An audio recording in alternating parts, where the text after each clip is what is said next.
I've served the military intelligence for the past 35 years. It has always been the case. Our problem is religion and socio-cultural.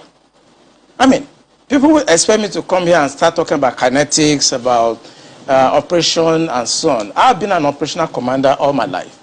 I've commanded warships, I've commanded troops, I've commanded men outside Nigeria and so on. But I'm not going to come to your station to discuss kinetics.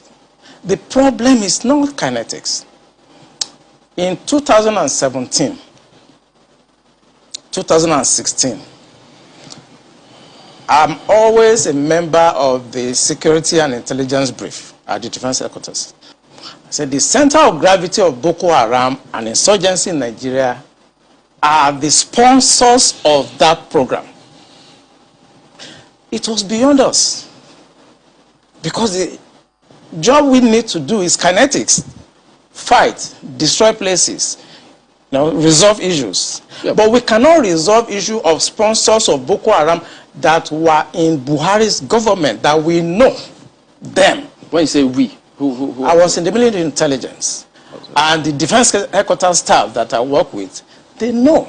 And that was why we couldn't pursue that aspect that could have resolved that problem. Because you need to arrest people. And recently, 400 people were gathered as sponsors of Boko Haram. Why is it that the government has refused to try them? You remember this Boko Haram issue started since 2012. Yeah. And I was in the military intelligence that time. We arrested those people. It is my organization that actually conducts interrogation and interview. And they mention names. I mean, I can't come on the air and start mentioning names of people that are presently in government now that I know. Presently in government. That the boys that we arrested mentioned. Some of them are governors now. Some of them are in the Senate. Some of them are in Aso Rock. Why should a government try to cause this kind of embarrassment and insecurity to the sense of what happened yesterday? And the solution I gave them in 2017, because when I identified the center of gravity for General Lonshokin, and they couldn't pursue it, because some of them were ministers. And what I'm saying now, the Department of State Services are listening to me. They know them. Yeah, Commodore. So the solution I gave them was that if we can't pursue the policy strategic level, because the people that we need to talk to are also, going to be difficult to deal with. I said what they should do now is to conduct two things. We should buy blimps. The blimps are not UAVs. They are not drones.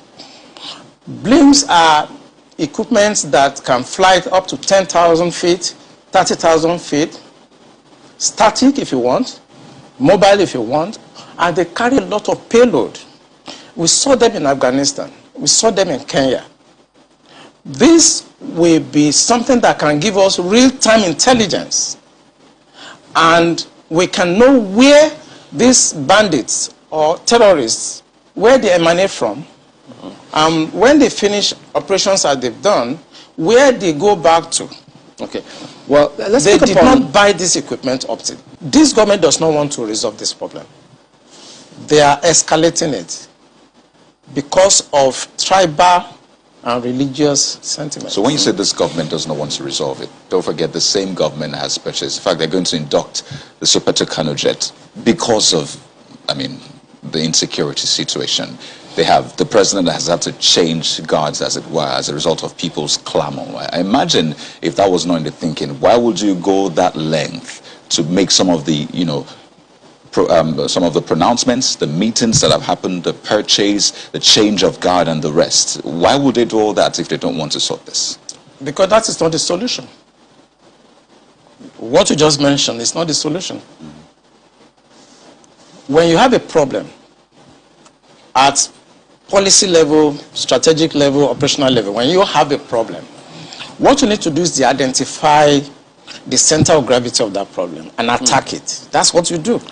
What they are doing is not attacking the center of gravity of the problem of Boko Haram and insurgency.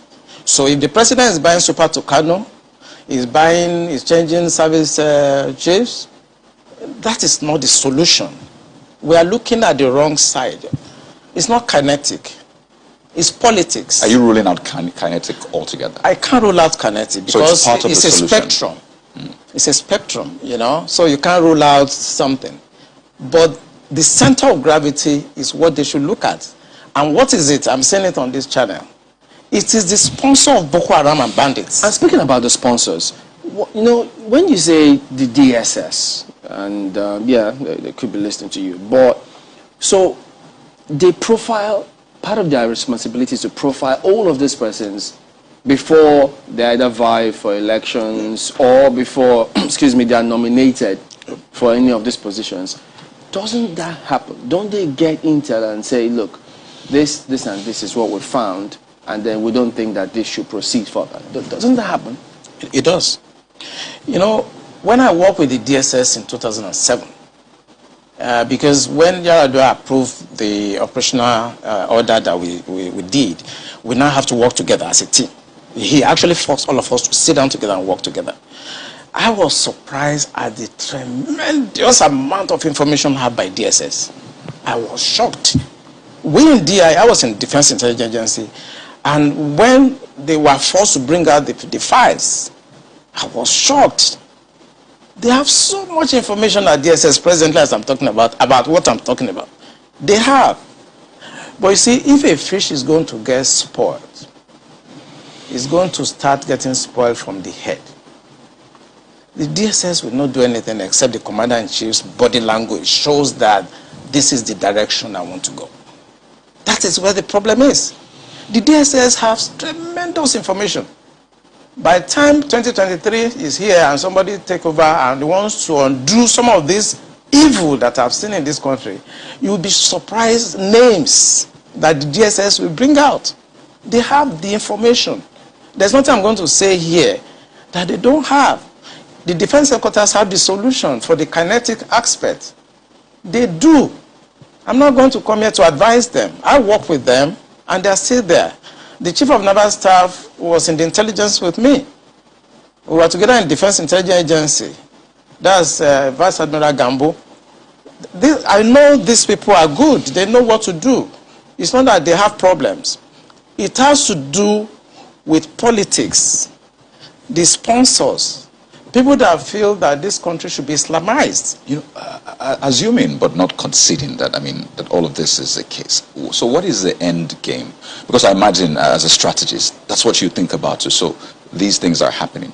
What is the end game? So why will this be allowed to fester? For what purpose? The end game for them, because we did, normally when you want to look at this type of challenges, what you do is that you go through what we call the intelligence circle. Okay? When you do the processing and you do the analysis before dissemination point, you discover that the end game for them is to just turn this country into like a Taliban type of country. And it's a mindset. And anything goes. In other words, 10% casualties, 20% casualties is allowed in trying to achieve the end game of Islamizing this country. That's for the terrorists, the bandits. It's not for the terrorists and the bandits, for the sponsors. Because I told you, and I will repeat on this channel, the sponsors of Boko Haram and the bandits are the problems. And defense headquarters, the army headquarters, the naval headquarters, the air force cannot do anything about that. Buhari has to do something about that. The Interpol has the list of those people that are sponsoring Boko Haram. I work with Interpol. They should ask, if they don't know, they should ask. The government of Dubai, they have the list of those people. During the trial of those people that were caught, names were mentioned. They have the list. The government also told us that they've arrested 400 sponsors of Boko Haram. Why should a government not try those people and bring peace and harmony and safety to this nation? Why won't a government do that?